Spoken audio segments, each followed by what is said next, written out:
welcome to another free computer tutorial, and this time you're looking at Lesson 9, video cards.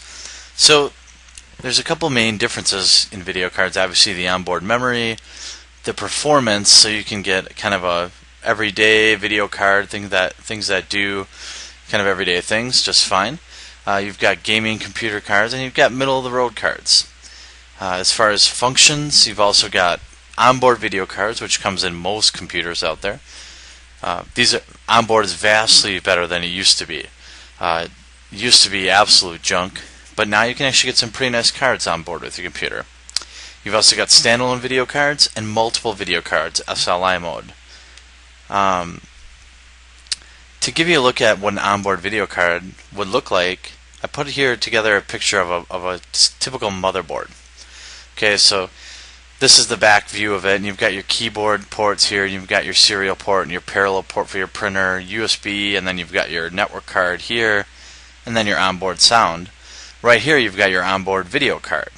So if you're looking at your computer at home, this is what an onboard video card would look like. You can have both an onboard and a standalone card. It's also important to remember that. Standalone cards are higher performance. They've got more room, basically, to have more memory and faster processors. And while they're typically thought of just for gaming, they're not just for that. If you do things like CAD or use drawing tools, things like Photoshop, or if you in general, you're a casual gamer, it's probably worth having a standalone video card. Some of them are pretty complex, where they'll have their own power cord, so they can handle extremely complex video games.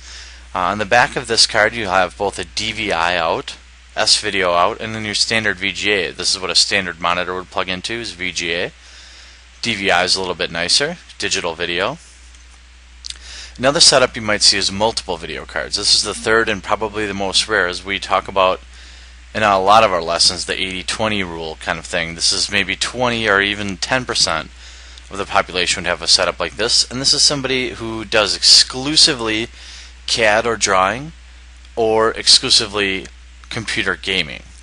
As you can see, these cards are extremely large, somewhat of a monstrosity with this little motherboard, but that's the case. And they also have their own power cords, and they typically require a much higher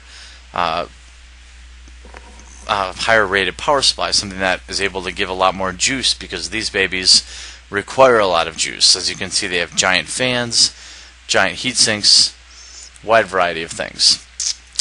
So that's a little overview of video cards. Hopefully this helps you understand a little bit more about them. Basically what they do, a lot like the sound card, is they help convert the code and what's going on inside your computer to a display outside your computer. It's an interface. This lesson is more about giving you a good introduction to video cards. Setups to keep an eye out for, whether you're repairing them or you want to consider a setup of your own. Installing them is also rather easy, assuming your computer meets all the minimum requirements.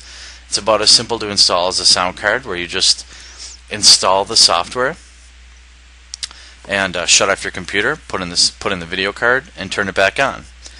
Now remember, if you lose an onboard video card, you can't replace it. You're going to have to buy a standalone one to replace it. That's the one drawback. But if your standalone video card died, you'd have to replace that too. So it's kind of a horse apiece. So we hope that this lesson helped get you warmed up a little bit to video cards. And if you have any questions, of course, always email them to support@beyourownyt.com. And if you're not already a part of our training program, make sure you stop on by and sign up.